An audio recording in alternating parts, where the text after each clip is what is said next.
Bienvenidos a Creando Conciencia, un espacio de análisis y reflexión sobre algunos de los principales problemas de nuestro país. A través de una serie de reportajes y entrevistas comentaremos sobre distintas áreas de la vida nacional con el propósito de reconocer el papel que juega la ciencia en nuestra vida cotidiana, pero sobre todo para crear conciencia sobre nuestro entorno y explorar las posibilidades que tenemos para mejorarlo.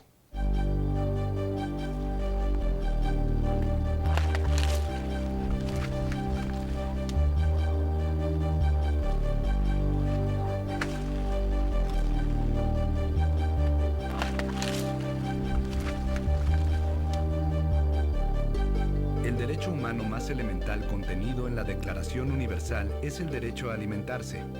De ahí que la soberanía alimentaria sea el derecho de los pueblos a definir su política agraria y alimentaria sin depender de otros países. Es decir, la alimentación como importante fuente de nutrición y no como un asunto de comercio. En la actualidad, este derecho solo forma parte de 3 constituciones: Nepal, Bolivia y Venezuela. Sin embargo, la mayoría de los países están sujetos a las políticas de la Organización Mundial de Comercio, que protege el derecho de exportar y de importar comida, olvidándose de los señalamientos que la Organización de Naciones Unidas para la Alimentación y la Agricultura estableció en 1996, en los cuales toda persona debe tener acceso a alimentos en todo momento, y estos deberán ser suficientes en términos de calidad, cantidad y variedad para satisfacer sus necesidades, que estén libres de sustancias nocivas y sean aceptables para su cultura. La dificultad de acceso a los alimentos trae aparejada una sustitución de los mismos en función de sus precios y escasez relativos, lo que tiende a generar un deterioro de la dieta y de la situación nutricional de los más pobres. Se estima que en general los granos, las leguminosas, los aceites y el azúcar componen alrededor del 80% del consumo energético en los estratos poblacionales de menores ingresos. A este respecto, la FAO indica que las importaciones netas de cereales en países menos desarrollados alcanzaron 100 millones de toneladas en 1999 y esta cantidad podría aumentar hasta 190 millones de toneladas en 2015 y a 265 millones para el año 2030.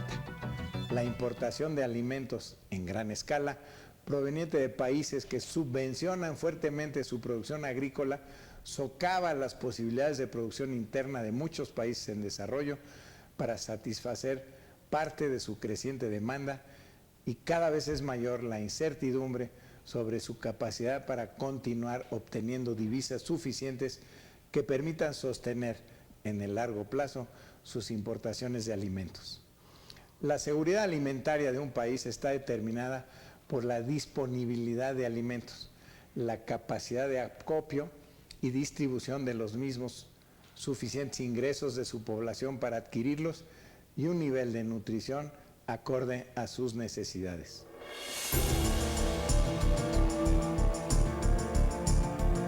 Lamentablemente, la soberanía alimentaria no es un derecho real para todos los países.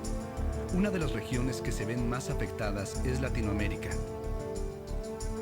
Durante el periodo de acelerado endeudamiento, entre 1973 y 1981, el Fondo Monetario Internacional obligó a la región a desviar recursos públicos para pagar las deudas externas, recortar el gasto público, disminuir los salarios reales, disminuir la demanda interna, forzar la apertura comercial con énfasis en el sector exportador y adelgazar el Estado mediante la privatización de las empresas públicas.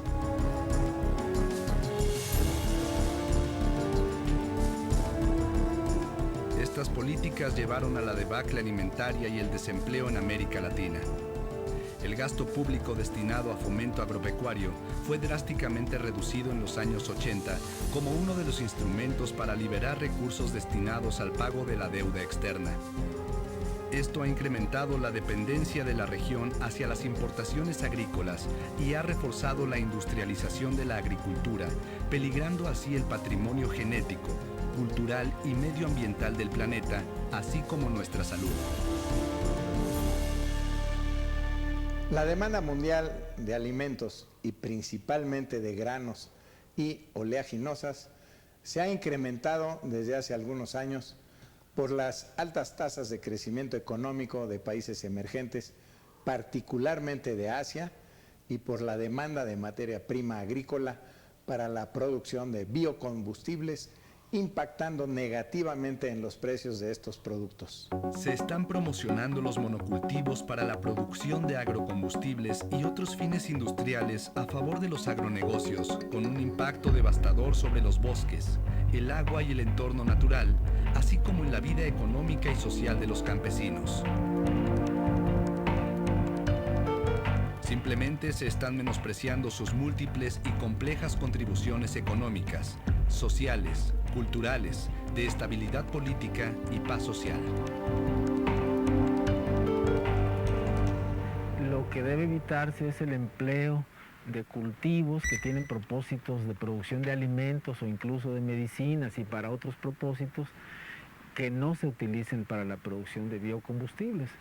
Me parece que es un enorme error la utilización de los cultivos que se han venido empleando para estos propósitos, se llame maíz, sorgo dulce o incluso la misma caña de azúcar en el largo plazo. Me parece que hay otras estrategias que valdría la pena considerar. La Organización de Naciones Unidas para la Agricultura y la Alimentación ha advertido sobre la explosiva mezcla de recesión económica y elevados precios de los alimentos debido al uso industrial de los agrocombustibles, lo que ha llevado a 800 millones de personas más al hambre y la pobreza. Si reuniéramos a todas estas personas en un continente, representarían la población actual de África. La insuficiente producción de alimentos en el campo nacional, las constantes crisis económicas y la falta de apoyos o mala distribución de estos a los campesinos han generado que México concentre el 37% de la población con hambre crónica en América Latina. Según el Consejo Nacional de Evaluación de la Política de Desarrollo Social, en nuestro país existen 19.5 millones de habitantes denominados pobres alimentarios.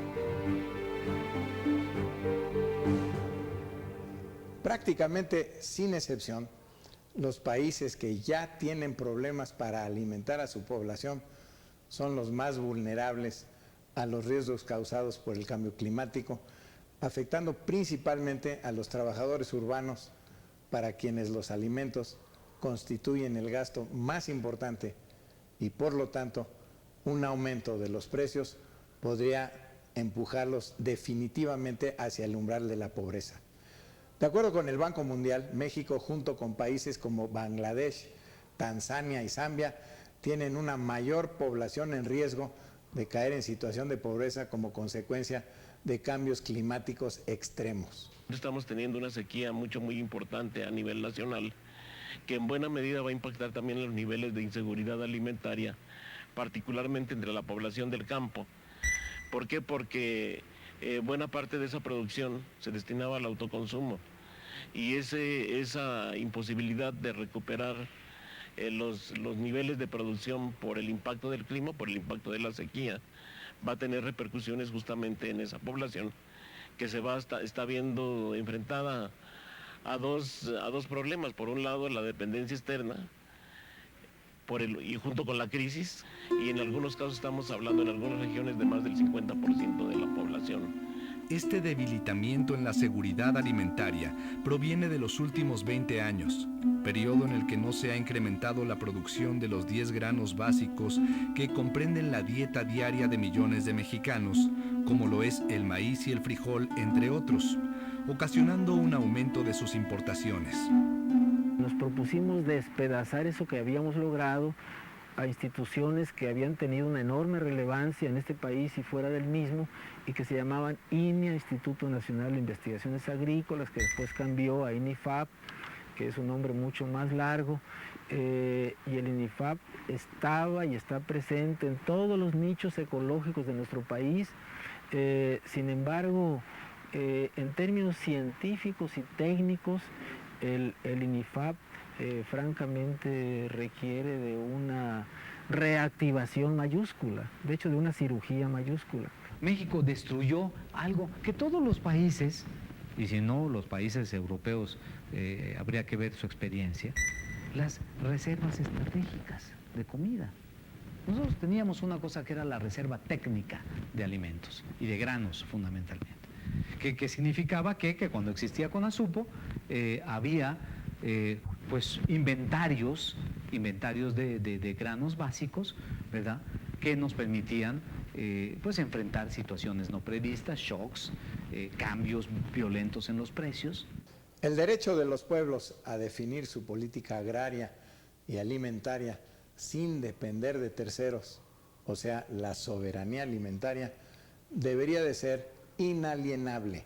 Sin embargo, muchos países, entre ellos México, están supeditados a políticas internacionales que anteponen el libre comercio por encima del bienestar de los ciudadanos. De tal manera que, antes de la actual crisis económica, 1 de cada 5 mexicanos no contaba con los recursos económicos necesarios para comprar la canasta alimentaria, aunque dedicara el total de su ingreso para ello. Todo esto pone en riesgo las posibilidades de desarrollo y de paz social en nuestro país. Tan solo en 1985 éramos 67 millones de mexicanos y se producían 29 millones de toneladas de granos. En la actualidad somos 104 millones de personas y se producen 30 millones de toneladas. Es decir, en 24 años la producción de granos no ha crecido a la par de la población, pues solo aumentó en 1 millón de toneladas.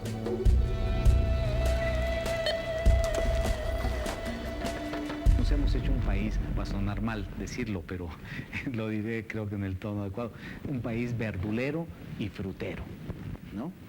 Y lo ha hecho así a costa de la producción de sus granos. Esto se debe a que a principios de la década de los años 80, la agricultura fue objeto de importantes reformas estructurales, destacando la menor intervención del Estado en las actividades productivas, la apertura comercial y la desregulación de la economía. Comenzó también la reconversión productiva en la que se privilegió la producción de hortalizas y frutas que garantizaban una mayor rentabilidad y respondían a las demandas del mercado internacional, perjudicando a otros productos como el maíz, el frijol y el trigo. Cuando México oficializa su entrada al Telecán en el año 94, se establece este programa, el Procampo, que era un poco pretendía ser el diferencial entre los precios, digamos, de mercado que estaban operando como resultado de la competencia, ¿no?, y lo que obtenían los productores internamente en México con precios garantizados, ¿no? La hipótesis era que con la competencia los precios iban a caer, ¿verdad?, y por lo tanto iba a descender el ingreso de los productores. Entonces Procampo se convertía en el pago de ese diferencial. Antes de entrar en vigor el Tratado de Libre Comercio, el sector agroalimentario representaba 25% de la ocupación. Al entrar en vigor el acuerdo comercial, dicha proporción se redujo a 23% en promedio de 1995 a 2001. Para el final del periodo, rondaba solo en el 19%, lo que provocó el descuido al sector agropecuario y la migración de miles de campesinos a Estados Unidos en busca de una mejor calidad de vida.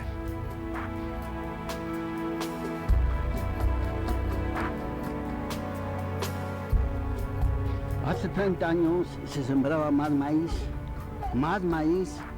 más elote, mucha verdura, y hoy desgraciadamente vemos que también la verdura ya. Se vino lo de Procampo y desde entonces comenzaron a dar 400, luego nos subieron a 600, después a 900 por hectárea. Entonces sembraba aquí 1,5 y es lo que me daban, como 1,400 pesos anuales. Entonces hubo una inconformidad porque según mis compañeros productores decían que le daban apoyo a personas que en realidad no. Y sí, se vio. Había un favoritismo. Entonces una persona que en realidad no lo merecía porque nunca siembra, nomás porque era una persona que le arreglaba los tractores a las oficinas, le dieron un tractor, dizque por buena cosecha, y si no siempre. El 75% del Procampo se distribuía en el noroeste de México, el norte y noroeste de México, y el 25% en el resto, ¿no? El centro-sur, la zona del Pacífico, que es donde están los pequeños productores, los productores pobres, digamos, ¿no? Y la propia Secretaría de Agricultura estableció que había que tener una corrección, incluso quitarle Procampo, ¿no? Y lo que ha significado a los grandes productores, lo que ha significado pensiones. La ayuda que los ha dado ahorita el gobierno, lo que los dio, los ayuda en la levantada de café, la que los ayudó, la que hicimos. Ahora estamos esperando la otra que los va a dar la vendida de café, que está por salir el 200 pesos por bulto.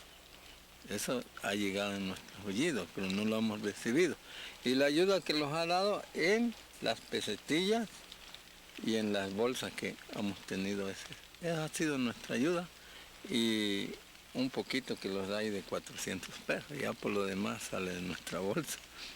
Estamos pasando por esta crisis que el cafecito pues solo nos alcanza para recogerlo, para secarlo, pero no tenemos esa posibilidad más de darle un cuidado más.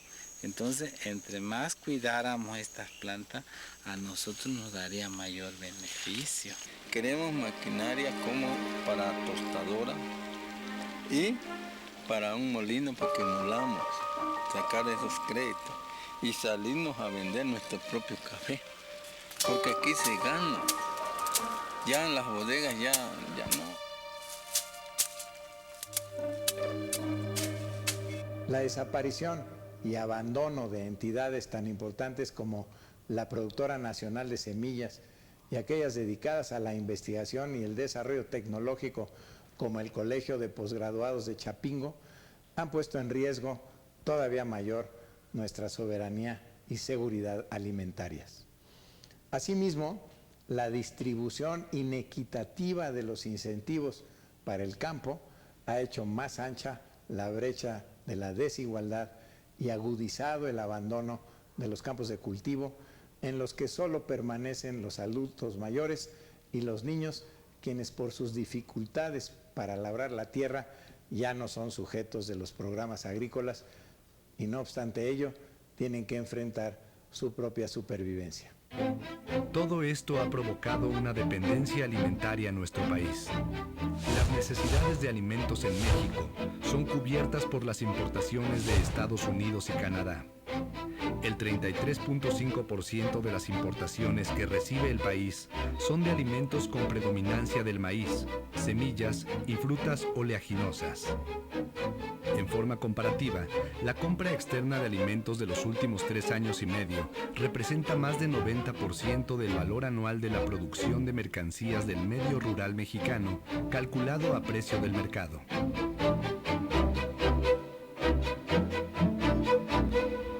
Obviamente que la crisis o el problema de la recesión que sufre la economía de Estados Unidos, a quien más ha impactado ha sido a los nichos exportadores de frutas y hortalizas de México. ¿Por qué? Porque automáticamente pues la población norteamericana también ha bajado o ha diversificado sus niveles de consumo y ahí está impactando pues en la producción nacional. Si no estuviéramos tan indexados a ese mercado, si volteáramos los ojos a otros países emergentes como China, la India e incluso la Unión Europea y parte también de Latinoamérica, tendríamos una mucho mayor dependencia en términos de mercado, de un solo mercado, como en este caso son los Estados Unidos. La dependencia de los mexicanos en materia alimentaria se ubica en 45%, lo que implica un gasto anual de 20,000 millones de dólares para la adquisición de alimentos en mercados extranjeros.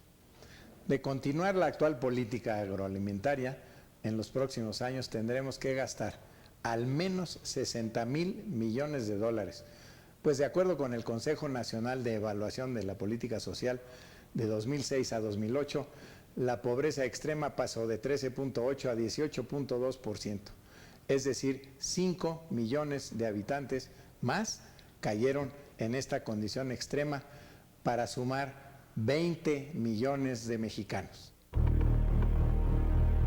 Ante este panorama, la medida que algunas sociedades han tomado para enfrentar la dependencia alimentaria de sus países es a través del comercio justo o de producción sustentable. Este grupo de consumidores busca que sus compras provengan de sistemas productivos y comerciales que garanticen una mejor relación con el ambiente, de relaciones justas entre productores, industriales y consumidores en favor del ser humano y no del sentido mercantilista, como parte de procesos que sean solidarios, constructivos y de beneficio social.